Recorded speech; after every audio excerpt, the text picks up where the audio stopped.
Gajadhar Singh educational college में आप सभी का स्वागत है। आज की मैथ्स की क्लास में हम बात करने वाले हैं एक नए चैप्टर की। आपके अभी तक 7 चैप्टर फिनिश हो चुके हैं, ये 8वां चैप्टर है और मैथ्स के सिलेबस में टोटल आपके 10 चैप्टर हैं, यानी कि लगभग 70-80% सिलेबस आपका कंप्लीट हो चुका है मैथ्स का। आपको कल हमने ग्रुप में एक PDF भी शेयर की थी जिसमें आपको दिखाया गया है कि सेकंड और फोर्थ सेमेस्टर का जो रिज़ल्ट आया है उसमें से एक मार्कशीट मैंने आपको सेंड की है। आप उसमें देख सकते हैं कि स्टूडेंट को किस तरीके से इंटरनल मार्क्स दिए जाते हैं। अगर आप एक्सटर्नल मार्क्स में यानी कि रिटन में अच्छे नंबर ले आते हैं, थोड़ा ठीक ठाक 50% भी नंबर ले आते हैं, 60% भी नंबर अगर आप रिटन में 60% मान लीजिए लेकर के आते हैं, तो भी आपका ओवरऑल परसेंटेज जो है वो 80 से 90 के बीच में हो जाता है। केवल 60% मार्क्स आपको लाने हैं। जैसे मान लीजिए मैथ्स का जो पेपर है वो 25 मार्क्स का है, तो इसमें आपको कितने मार्क्स लाने हैं? तो इसमें आपको 15 मार्क्स लाने हैं। अगर आप मैथ में 15 नंबर लेकर के आते हैं तो आपको बाकी प्रैक्टिकल में 25 में से लगभग 23-24 नंबर दे दिए जाएंगे। तो आप यहाँ पे जोड़िएगा 15 और 24 कितना हो गया? 39, यानी 50 में से 39 मिला, आपका 80% के अराउंड में हो गया। तो यहाँ पे याद रखिएगा कि आपको इंटरनल में अच्छे मार्क्स दिए जाएंगे। आपको हमने अभी जो कल ही रिजल्ट आया उसका एक कॉपी भी शेयर किया हुआ है, आप देखिएगा किस तरीके से बच्चों को इंटरनल में मार्क्स दिए जाते हैं। बाकी रिटन में आपको लिखना है तो क्लास आपकी रेगुलर चल रही है, मैथ्स लगभग कंप्लीट हो चुका है। अब इसके बाद हम लोग साइंस शुरू करेंगे। आज का जो हमारा चैप्टर है उसको थोड़ा सा देख लीजिए। यहाँ पे है कोण के प्रकार, टाइप्स ऑफ एंगल, यानी कि जो एंगल होता है, कोण होता है, वो कितने प्रकार का होता है और उन कोणों की रचना किस प्रकार से की जाती है, उनकी रचना। तो यहाँ पे पहला टॉपिक है आपका कोण के प्रकार। आज हम इसी को पढ़ेंगे, टाइप्स ऑफ एंगल। वैसे तो आप लास्ट लेक्चर में इससे संबंधित कुछ चीज़ें समझ चुके थे, जैसे कि कोण के प्रकार में आपने जाना था न्यून कोण, समकोण, अधिक कोण, बृहद कोण, यही सब कोण है। तो इन्हीं को हम थोड़ा सा डिटेल में समझेंगे। चूँकि आपके सिलेबस में फिर से अगले चैप्टर में दे दिया गया है तो कहीं ना कहीं इसकी इंपॉर्टेंस ज़्यादा होगी। तो पहला टॉपिक है कोण के प्रकार, इसलिए हम पहले वही पढ़ेंगे। चैप्टर देखिए ज़रा, ये आपका आज का चैप्टर है, चैप्टर 8 अध्याय 8, और इसके जो टॉपिक हैं वो पहला टॉपिक है कोण के प्रकार और दूसरा आपका जो टॉपिक है वो है उनकी रचना। तो सबसे पहले हमें कोण के प्रकार पढ़ना होगा क्योंकि ये पहला टॉपिक है, हालांकि इन्होंने थोड़ा सा अलग दिया है। तो कोण के प्रकार पे हम लोग आ जाते हैं। देखिए यहाँ पे जो आपका चैप्टर है कोण के प्रकार, यहाँ से शुरू होता है। ये है टाइप्स ऑफ एंगल्स, इसको हम पढ़ेंगे। और कल हम पढ़ेंगे कोण की रचना, इसके ऊपर का जो है वो हम कल पढ़ेंगे, क्योंकि पहला टॉपिक क्या है, कोण के प्रकार, तो इसको आज पढ़ना है। और इसके जो ऊपर का है वो कब पढ़ेंगे? अगले लेक्चर में, नेक्स्ट लेक्चर में पढ़ेंगे। तो कोण आपने लास्ट लेक्चर में समझ लिया था क्या होता है। आज हम लोग इसके टाइप्स की बात करेंगे। फिर से एक बार देखिएगा, कोण क्या है? दो किरणों के बीच के झुकाव को कोण कहते हैं। जैसे कि मान लीजिए हमने एक किरण बनाई। अब किरण तो आप समझ गए होंगे भाई, जो लोग रेगुलर क्लास कर रहे हैं वो किरण समझ रहे होंगे। रेज क्या होती है वो आप समझ रहे होंगे। एक हमने ये बना दी, मान लीजिए ए बना दिया हमने ये, और हमने एक और किरण यहाँ पे बना दी ऐसे, और ये हमने बी बना दिया, ठीक है। तो उनके बीच में, इन दोनों के बीच में और बी के बीच में ये जो आपका झुकाव है, इसी को हम क्या कहते हैं? कोण कहते हैं। मान लीजिए झुकाव आपका 30 डिग्री है, मान लीजिए, हमने तो नाप के नहीं बनाया, तो इसी को हम क्या कहते हैं? एंगल कहते हैं। किरणों के बीच में जो झुकाव होता है उसी को हम क्या बोलते हैं? कोण कहते हैं। कोण बनाने वाली दोनों किरणों को कोण की भुजाएं कहा जाता है। कोण कुल 7 प्रकार के होते हैं। ये आपसे पूछा जाएगा कि कोण कितने प्रकार के होते हैं, तो आप बताएंगे भाई कोण जो है वो 7 प्रकार के होते हैं। तो एक एक करके हम सातों को समझ लेंगे। आज के टॉपिक में यही हमारा बेसिकली समझना है कि कोण कितने प्रकार के होते हैं, कौन कौन से होते हैं। तो चलिए, पहला जो यहाँ पे दिया गया है वो दिया गया है शून्य कोण, 0 डिग्री एंगल, इसको हम समझेंगे। इसके बाद दूसरा जो है, पहला क्या है? पहला आपका है शून्य कोण यानी 0 डिग्री एंगल, इसको समझेंगे। दूसरा आपका है न्यून कोण यानी एक्यूट एंगल, इसको समझेंगे। तीसरा है समकोण, राइट एंगल। चौथा है अधिक कोण, ऑब्ट्यूज एंगल। और पांचवा है ऋजु सरल कोण, स्ट्रेट एंगल। और छठवां है बृहद कोण, रिफ्लेक्स एंगल। और सातवां है संपूर्ण कोण, कम्प्लीमेंट्री एंगल, ठीक है। तो इन सारी कंप्लीट एंगल, इन सारों को हम समझेंगे। आपसे अगर पूछा जाएगा पेपर में ऑब्जेक्टिव क्वेश्चन में कि कोण कितने प्रकार के होते हैं, तो आप कहेंगे कोण जो है 7 टाइप के होते हैं, 7 प्रकार के होते हैं। चलिए तो पहले पे आ जाते हैं हम लोग। पहला जो हमारा कोण है वो है शून्य कोण यानी 0 डिग्री एंगल। अब 0 डिग्री का क्या मतलब हुआ भाई, ज़रा सा समझते हैं। मान लीजिए हमने एक यहाँ पे लाइन ऐसे बना दी, ये लाइन बना दी, और इस लाइन को हमने किरण को हमने नाम दे दिया ए, और दूसरी जो हमने किरण यहाँ पे बनाई वो ऐसे बना दी मान लीजिए। तो इन दोनों के बीच में ये जो डिफरेंस है ना, ये डिफरेंस, इसको हम क्या बोलेंगे, कोण बोलेंगे। तो ये मान लीजिए लगभग 30 डिग्री है, तो ये 30 डिग्री हो गया। लेकिन इसी को मैं थोड़ा कम पे बनाऊँ, बीच में बना दूँ, तो ये 15 डिग्री हो जाएगा, ठीक है। और इसी को ला कर के अगर मैं सीधा इसी के ऊपर बना दूँ ऐसे, तो आप बताइए ये ए और बी में कोई अंतर रह जाएगा? ग्रीन वाला बी है और रेड वाला ए है, इसी के ऊपर बना दिया तो इनके बीच में कोई अंतर नहीं रह गया। तो इसीलिए ए और बी के बीच में क्या हो गया, ये 0 डिग्री एंगल हो गया। तो 0 डिग्री में क्या होता है कि दोनों किरणें एक दूसरे के ऊपर ही बनी होती हैं, इसी को हम 0 डिग्री एंगल बोलते हैं। जैसे यदि कोण बनाने वाली दोनों किरणों के मध्य का झुकाव शून्य हो, यानी एक दूसरे के ऊपर बनी हो, तो ऐसे कोण को क्या बोलते हैं हम, शून्य कोण कहते हैं। इसमें प्रारंभिक और अंतिम स्थितियां संपाती होती हैं। संपाती का मतलब क्या है, एक दूसरे पे ओवरलैप कर जाती हैं, ठीक है। यहाँ पे रेड के ऊपर ग्रीन वाला ओवरलैप किया हुआ है कि नहीं, आप बताइए। रेड के ऊपर ग्रीन वाला क्या किया हुआ है, ओवरलैप किया हुआ है। इसी को हम बोलते हैं स्थिति को संपाती। तो शून्य कोण आप बना भी लेंगे, शून्य कोण आप समझ भी गए हैं। अगले कोण पे हम लोग चलते हैं। अगला आपका न्यून कोण।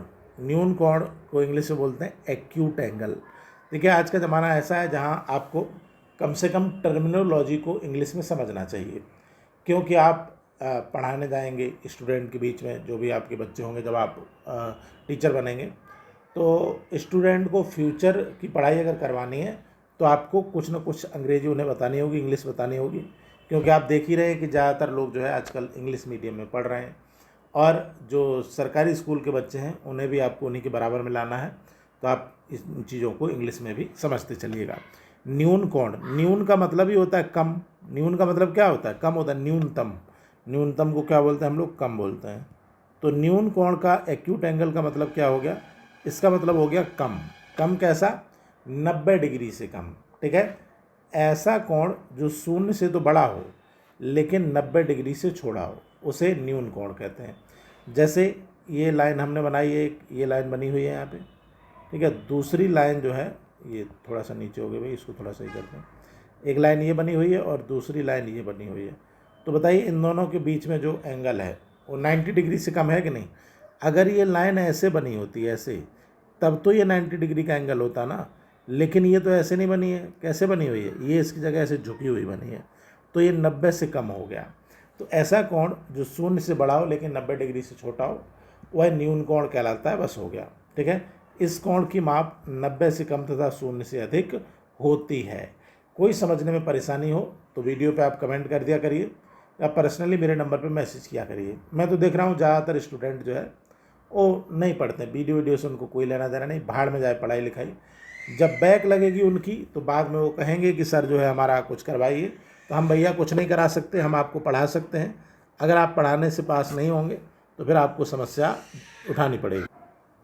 चलिए, तो यहाँ पे देखिएगा कुछ एग्जाम्पल दिए गए हैं न्यून कोण के उदाहरण। क्या क्या एग्जाम्पल है, तो एक यहाँ पे ये एंगल बना दिया है इन्होंने।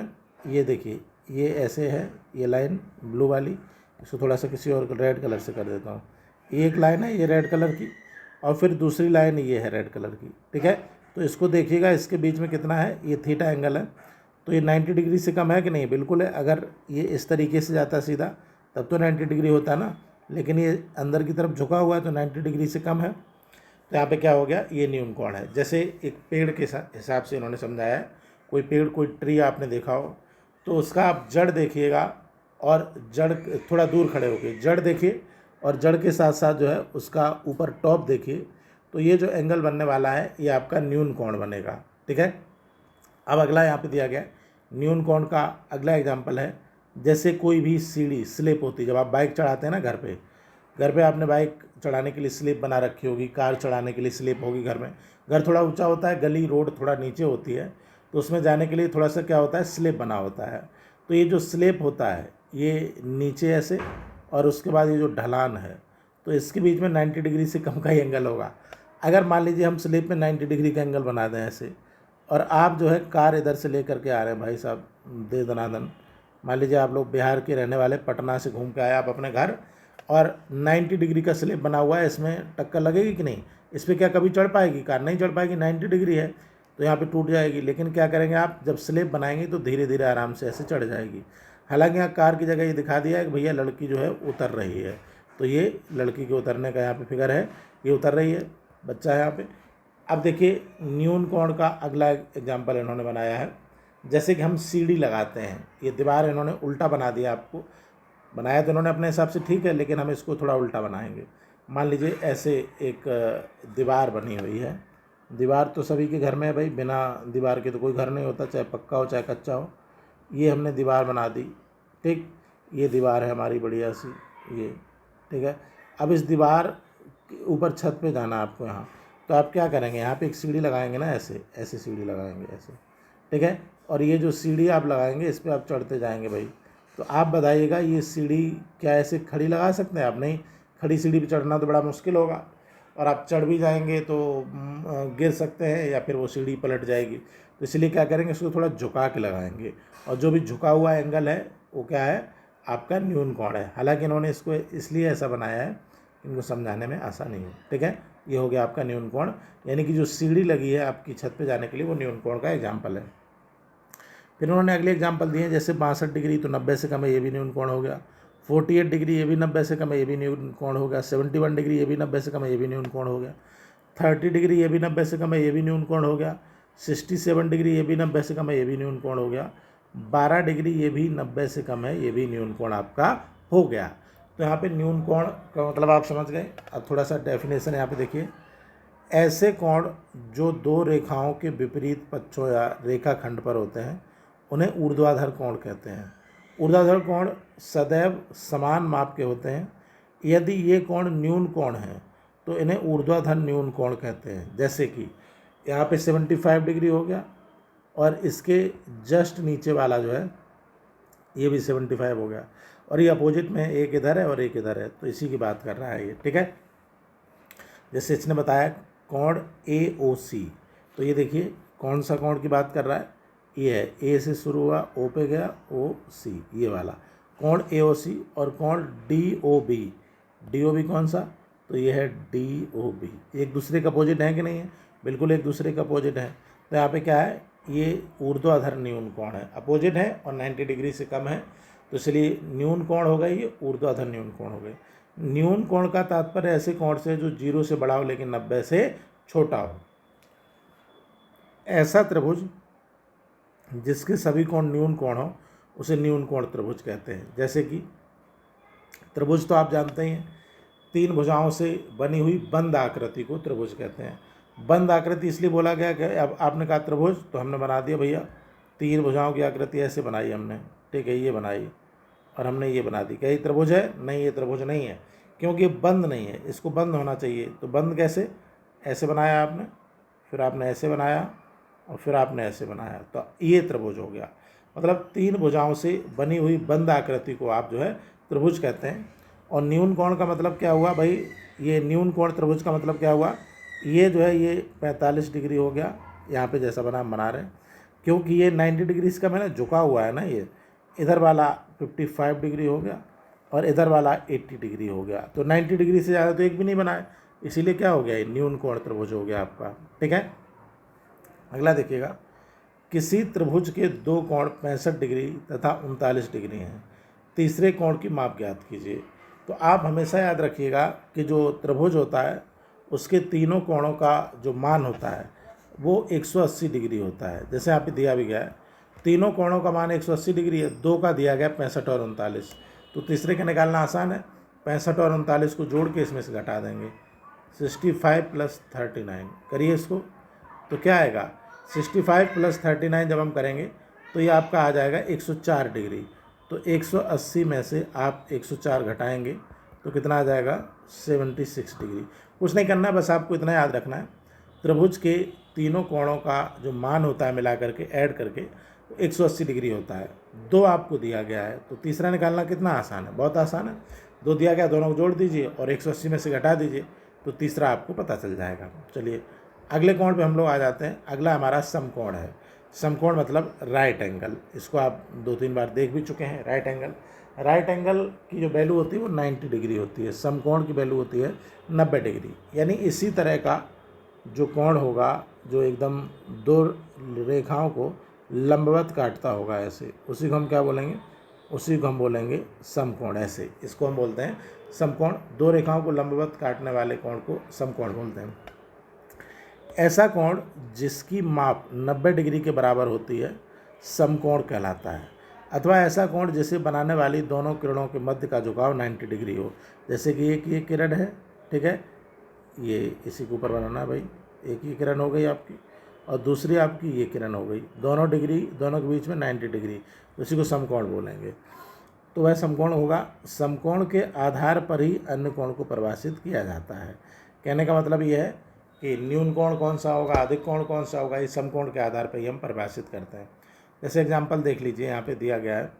जैसे 90 डिग्री से कम न्यून कोण, 90 डिग्री से अधिक कोण, दो कोणों का योग यदि 90 डिग्री के बराबर है तो उन्हें पूरक कोण या कोटि पूरक कहा जाता है। ये जरूर याद रखिएगा।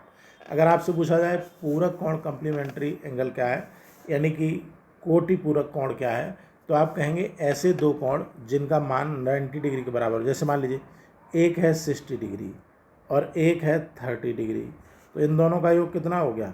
90 डिग्री। तो इसी को हम पूरक कोण बोल देंगे। क्या बोल देंगे? पूरक कोण। एक मान लीजिए है आपका 25 डिग्री और दूसरा आपका 65 डिग्री, हो गया आपका 90 डिग्री। इसी को हम बोलेंगे पूरक कोण। ठीक है, तो ये चीज़ें आप याद रखिएगा। पूरक कोण क्या होता है, कोटि पूरक क्या होता है। अब यहाँ पे समकोण के कुछ एग्जाम्पल इन्होंने अपना दे दिए हैं। जैसे कि मान लीजिए खिड़की है, तो खिड़की में क्या हो रहा है भाई? देखिए खिड़की का ये वाला किनारा एकदम सीधा, फिर इसके नीचे वाला ये किनारा एकदम सीधा, तो इसके बीच का जो ये वाला एंगल है यही आपका समकोण है। इसी तरीके से इसमें भी ये वाला, फिर यहाँ पे जो है ये यहाँ पे बना हुआ है ये ऐसे, और ये जो सीधा है सीधा, ये यहाँ पे 90 डिग्री का एंगल आपका बन जाएगा, याद रखिएगा। फिर यहाँ पे ये देखिए 90 ये बना हुआ है, ये भी आपका 90 डिग्री है, तो ये भी आपका क्या हो जाएगा? ये भी आपका समकोण हो जाएगा। यहाँ भी 90 डिग्री, ये भी समकोण, ये भी समकोण। तो दो किरणों के बीच में जब 90 डिग्री का कोण बनता है तो उसे हम क्या कहते हैं? समकोण कहते हैं। जैसे यहाँ पे देखिए आप, ये बना हुआ है, यदि दो समांतर रेखाओं पर तिर्यक रेखा खींची जाए जो लंबवत हो तो प्रत्येक कोण समकोण होगा। जैसे कि समांतर का मतलब होता है दो रेखाएं जिनके बीच का अंतर समान हो। समांतर ये हमने दो रेखाएं खींच दी और इनके ऊपर एक लंबवत रेखा, एकदम सीधी रेखा ऐसे खींच दी जाए। ये थोड़ा तिरछी हो गई भाई, लंबवत का मतलब होता है एकदम सीधी, ये खींच दी जाए। तो इसके जो कोण होंगे, ये कोण क्या होगा? ये 90 डिग्री होगा, ये भी कोण 90 डिग्री होगा, ये भी कोण 90 डिग्री होगा, ये भी कोण 90 डिग्री होगा, ये भी 90 डिग्री होगा, ये भी 90 डिग्री होगा, ये भी 90 डिग्री होगा और ये भी 90 डिग्री। सभी कोण 90 डिग्री होंगे जैसा कि यहाँ पर बनाए गए हैं। परस्पर लंबवत रेखाएं समकोण बनाती हैं। जैसे कि परस्पर लंबवत का मतलब क्या है? एक रेखा हमने ऐसे खींच दी और इसी पे लंबवत एक रेखा हमने ऐसे खींच दी। ठीक है, तो ये जो परस्पर लंबवत हैं ये क्या बनाएंगे? 90 डिग्री का कोण बनाएंगे। ठीक है, इसको आप याद रखिए। कितने डिग्री का? 90 डिग्री का एंगल ये बनाते हैं। चलिए अब देखिए, निम्न चित्र के कोण ज्ञात कीजिए जहाँ कोण ABC एक समकोण है। ठीक है, तो जब कोण ABC एक समकोण है ABC और समकोण की वैल्यू होती है 90 डिग्री, और यहाँ पे समकोण की जगह इन्होंने क्या दे दिया है? 2x और x, तो इसे ऐड करो, 2x + x = 90 डिग्री। तो 2x + x हो जाएगा 3x, 3x = 90 डिग्री, तो x = 30 डिग्री। तो x = 30 डिग्री जब आ गया आपका, तो 2x की जगह क्या रख देंगे हम? 60 हो जाएगा और x की जगह 30 हो जाएगा। हो गया बस। ठीक है, तो इसको याद रखिएगा। अब है आपका अधिक कोण, ऑब्ट्यूज एंगल। तो ऑब्ट्यूज एंगल को हम लोग अगले क्लास में समझेंगे। क्लास आपकी थोड़ी छोटी कराई जा रही है, उसका रीज़न यही है कि सिलेबस आपका मैथ का ख़त्म होने वाला है। हम चाहते हैं कि पिछले क्लास का आप रिवीजन कर लें और रिवीजन करने के साथ आप आगे की तरफ बढ़ें और यहाँ से जो क्लास चल रहा है इसको तुरंत का तुरंत करते जाएं। जिन विद्यार्थियों ने रेगुलर क्लास किया है भाई, उन लोगों को कोई परेशानी नहीं हो रही होगी। बाकी बहुत सारे लोग जो है शॉर्ट नोट का पूछते हैं कि सर इतना डिटेल में हमको नहीं पढ़ना, हमको केवल तुक्का मारने वाला बताइए, ज़रा जुगाड़ बताइए। तो आप लोग जो है राजन की सीरीज़ हमने लास्ट लेक्चर में भी बताया था कि राजन की सीरीज आती है, परीक्षा सीरीज आती है जिसमें क्वेश्चन आंसर दिए रहते हैं, उसको आप फ्लिपकार्ट से या अमेजन से ऑर्डर कर लीजिएगा। तो वहाँ से आप ऑर्डर करने के बाद वो 2-4 दिन में आपके घर पे पहुँच जाएगी, उसको आप पढ़िए तो पास होने लायक आपका मामला बन सकता है। ठीक है, तो आज के लिए इतना ही रख रहे हैं। अधिक कोण को हम लोग अगले लेक्चर में पढ़ेंगे। Thank you.